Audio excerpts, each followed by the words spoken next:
How can your favorite AFC team win the division? Everyone is entering the 2025 season with hope, optimism, or in some cases, paper bags with eye holes. Some AFC teams have more difficult paths than others, but there's a path for you. With the season less than 3 months away, it's time to find out how every AFC team can win their division in 2025. The Buffalo Bills can win the AFC East if they continue to take care of the football. The obvious best way for the Bills to take care of the football is to keep giving it to Josh Allen. He helped lead the Bills to an unreal plus 24 turnover differential, which was by far the best in the NFL. To put that in perspective, last season, the teams tied for the third best turnover differential had exactly half the one the Bills had. The Bills' job in 2025 is to fend off the rest of the division, and preventing bad losses and bad plays will help them do exactly that. They're clearly the best team on paper. Buffalo is widely expected to win the division, and if they continue to treat Josh Allen like he's Madden 04 Michael Vick, they could run the table. If they play to expectations and continue to dominate the turnover battle, there's no reason why they can't repeat as division champions. The Miami Dolphins can win the AFC East if they focus on being balanced and not just fun and frisky. Miami's where you go to have fun, and they've had their days of being high-flying, fun, and explosive. Like their head coach is this pair of Birkenstocks come to life, and their quarterback is a guy people like to say is ass until they see what happens to the offense the moment a backup gets thrust into action. They've got a fun offense with a younger Raheem Mostert, the guy who was Jamar Chase before Jamar Chase, and a solid wide receiver too who was taken one pick after Jamar Chase. Their focus on being fun instead of balanced was what allowed good teams to walk all over them. They only won one game against a team with a winning record last year, and only 2 games against teams that didn't finish in last place. They're also dealing with some as Teron Armstead just retired, and Jalen Ramsey is doing everything he can to get fired. If being explosive on offense is all this team has, they won't stand much of a chance. But if they balance themselves out while still having fun on offense, then possibly. The New England Patriots will win the AFC East if they can capitalize on their easy schedule. The Patriots now have a legit QB1 and a legit wide receiver 1 who will be successful as long as the only DB that's all over him is Car DB. Oh, shut up. They also have a new head coach who is another one of their former linebackers who, and get this, has a legitimate track record of success. They also have a cake schedule, which any schedule with the Jets on it twice has to be a little easy. Who else do they face? All of the AFC South. The Cleveland Browns. 2 first-round rookies at quarterback. A 62-year-old Aaron Rodgers. Did I mention the Jets twice? If the Patriots can win enough of the games they're supposed to win, in addition to pulling off a few upsets, they can squeak out the division victory. The New York Jets could win the division if their coaching staff is finally up to the task. The Jets have dealt with some bad regimes lately. Bad head coaches like Adam Gase, bad GMs like Joe Douglas, bad quarterback overlords like Aaron Rodgers. But now they have a fresh new regime with Aaron Glenn and new quarterback Justin Fields. Justin Fields has already shown the NFL that he's already a capable passer and a great runner, and the offense is slowly but surely coming together around him. It all depends on if Aaron Glenn is finally and truly the guy for the job. There are pieces there. Justin Fields has his elite wide receiver 1 from college, an agile running back who can also catch passes out of the backfield, and a decent wide receiver 2 who's going to get traded to Pittsburgh in 3, 2... Well, it's going to happen. Can he get the team culture to be where it needs to be to the point that Jets fans don't want to set themselves on fire? No, we don't need you. You're not even a real fireman. You're just a drunk guy with a hat. The AFC North can be won by the Baltimore Ravens if they force the rest of the AFC North to play catch-up all year. Baltimore needs to start fast, and they need to start fast badly. Through their first 7 weeks, 5 of their games are against division winners. Luckily, their other 2 games in that span are byes. The Ravens are one of the most elite teams in the NFL, and they can be even better if Jair Alexander plays more than half the season. Though I am convinced he'll play through a missing limb for at least 2 games this year. But a big reason why they need to start fast is the schedule for the Ravens lightens up as the year goes on. If they can start fast and survive this part of their schedule that's only slightly less daunting than castration, the division is most likely theirs, as they are by far the best team on paper. Build a defense, then we'll talk. The Cincinnati Bengals can win the AFC North if their defense merely survives. Joe Burrow is going to do Joe Burrow things. That's not even a question. He's got Jamar Chase, T. Higgins, and a host of other people who can make defenses look like they forgot to watch film that week. They have an even deeper wide receiver room than people realize, as they have a heptathlete from Princeton that you can bring home to mom, in addition to another wide receiver from Alabama with loads of potential who you absolutely shouldn't bring home to mom. The defense? Man, it's just gotta survive. Cincinnati as a city has a really fun habit of blaming their star players when things go south. So with that, Trey Hendrickson can't do every damn thing by himself. They have a new defensive coordinator in Al Golden who's placing an emphasis on winning in the trenches. And they have a capable defense when it's healthy. They were just never fully healthy at any point in 2024. Their D-line suffered in the early part of the season. They lost their cornerbacks as the season went on, and they didn't even have Logan Wilson for the final month of the season. If the defense can merely survive and not give up 70 points to literally anyone who walks in the building, their offense can carry the weight. Joseph Ozai is going to be a fucking dog this year. You heard it first. The Cleveland Browns can win the AFC North if literally everything goes right. And I mean everything.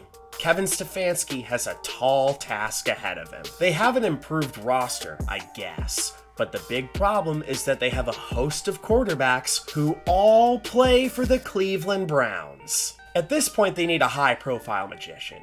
Andrew Berry, if you're watching, go find Penn Jillette and pair him with Teller. And for my first act, I'm gonna give Shedeur Sanders the ability to teleport. That way he can stop getting speeding tickets. They have pieces, and they can succeed. Jerry Jeudy is coming off of the best season of his career. Quinshon Judkins has the ability to be an immediate RB1. And Myles Garrett got paid so much money this past offseason, he made me forget that he's still being paid less than Deshaun Watson. If either of their rookies turn out to be the long-term solution instead of just two names that can be added to that jersey, they have a chance. And they also need the rest of the division to fall flat on their face. The Pittsburgh Steelers can win the AFC North if Mike Tomlin and Aaron Rodgers will them there. Despite the signing of a quarterback that won't be elite no matter how much sports pundits want you to believe otherwise, the Steelers have meager expectations in 2025. They lost Najee Harris to the Chargers, they lost George Pickens to the Cowboys, and they lost Dan Moore to a contract that made me laugh out loud. Their defense still has stars, but they're gonna have to make up for, and yes RG3, their depleted offense. The constant narrative surrounding the Steelers is that Mike Tomlin always does just enough to get the Steelers to a winning record and oftentimes the playoffs. Unfortunately for them, they have to overcome a lot this season, mostly Aaron Rodgers' ability to ruin everything he touches, but there's things other than that too. If Tomlin and Rodgers can somehow mesh and the Ravens and Bengals fall flat on their face, Tomlin and Rodgers can will them there in 2025. Will they? They do, I'm eating a Tide Pod live on air. Before I eat detergent live on air, subscribe to the channel. I've got plenty of content coming in advance of the season, and I'm excited to kick it into high gear as the season starts. I also do stand-up, so check out some of my clips. I'm pretty funny. The AFC South can be won by the Houston Texans if they escape the season without any major injuries. Houston is the team to beat in this division this year, and there's no other way around it.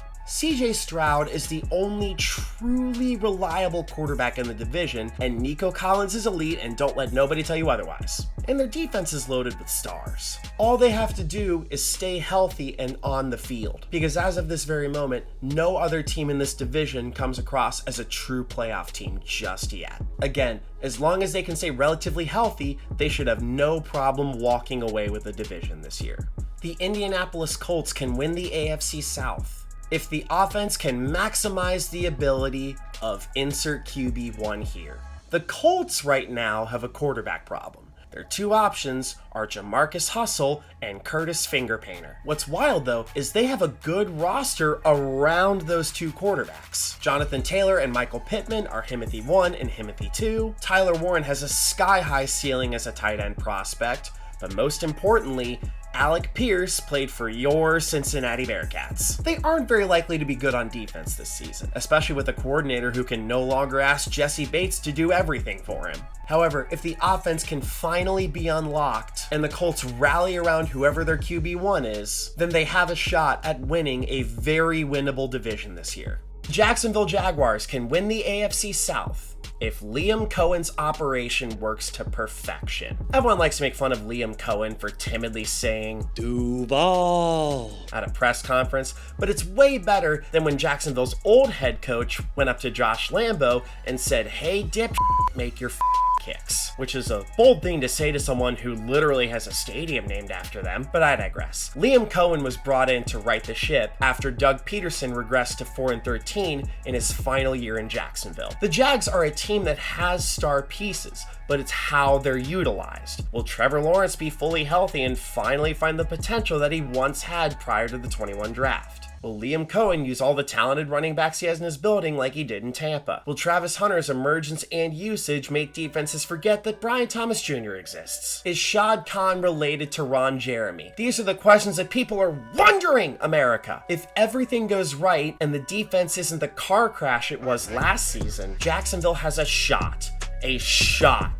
to win the division. The Tennessee Titans can win the AFC South if Cam Ward plays out of his mind. When you're drafted first overall, you come with a lot of hype. Cam Ward has such high expectations, the Titans unretired their number 1 jersey and are allowing him to wear it. The roster around him as of this very moment isn't terribly exciting, as they've got a handful of rookies with meager expectations and 2 guys who used to be really good. With a defense that isn't expected to be phenomenal in 2025, if Cam Ward can help them overcome that by being otherworldly, and the kind of player that Will Levis's ex-girlfriend expected him to be, they can pull off a miracle. The AFC West can be won by the Denver Broncos if Bo Nix experiences progression instead of a sophomore slump.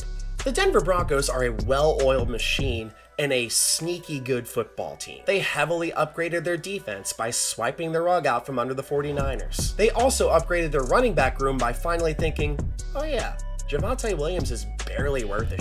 The coaching staff has a bunch in place for Bo Nix to succeed. It all depends on Nix himself. He's a strong quarterback and arguably had the best rookie season among quarterbacks not named Jaden Daniels. He's got some new toys to play with like Evan Engram, RJ Harvey, J.K. Dobbins, and third-round rookie Pat Bryant. If Bo Nix builds off his strong rookie season, which he very much can, the Chiefs can be upset. The Kansas City Chiefs can win the AFC West if they maintain their winning streak in close games. Of the last 17 Chiefs games to be decided by 7 points or fewer, the Chiefs have won all 17 of them. Last year alone, they were 12-0 in games that were decided by a touchdown or fewer. Also, just gonna throw this out there, the last time the Chiefs didn't win the AFC West, Patrick Mahomes was a sophomore at Texas Tech. Is it because of the refs? I don't no, man. I'm just a guy with an internet connection and chronic back pain. The ability to win close games is what vaults teams to the top of the standings. They've got a head coach with years of experience, a quarterback who is among the best in the league right now, and a healthy group of skill players once again. Assuming they can win games in clutch situations, they can annoy us all and take home yet another division crown. The Las Vegas Raiders can win their division if their stars exceed all expectations. You gotta give the Raiders credit for trying. They signed Geno Smith, they hired Pete Carroll, they didn't trade Max Crosby to one of the 31 other fan bases who were pining for him, they drafted Ashton Genty, and they forced Brock Bowers to watch film instead of allowing him to sign up for hymns. Elsewhere, they continued to improve their offensive line, and they drafted weapons for Geno Smith, one of whom had an emotional family moment photobombed by a giant Reese's cup. Shout out Stephania Bell for retweeting. They drafted another receiver who, let me guess, he had the fastest 40 time among guys not named Matthew Golden? Called it. They've got some star players and now a capable starting quarterback. No offense, Gardner Minshew. If Pete Carroll can maximize their potential, they can make this at the very least a very competitive division. If they can exceed those expectations, they might be real good before a lot of people realize. The Los Angeles Chargers can win the AFC West if they hit the ground running. Like the Broncos, the Chargers are a well-oiled machine. They've got an efficient offense, a good offensive line, and just last year they had the lowest scoring defense in the NFL. In week 1, they're traveling to Brazil to face off against the one head coach who can't get a butt lift for safety reasons. But it hardly stops there, as that matchup is one of 3 division matchups that the Chargers have to begin 2025. They've got the Raiders in week 2 in Vegas, and the following week they face off against the Broncos in LA. Getting a 3-0 start, and a 3-0 start in the division no less, would give the Chargers an instant leg up on everyone else. I know, hey, just go and win games isn't the most innovative strategy, but just let me have this, okay? Well, that'll do it for this video. If you haven't already, give this video a thumbs up, subscribe to the channel, and talk about how wrong I am in the comments. Part 2 of this concept will come out on either Sunday or Monday, so stay tuned for that, as I take on the NFC for this concept. So stay tuned for more sports content that you didn't ask for.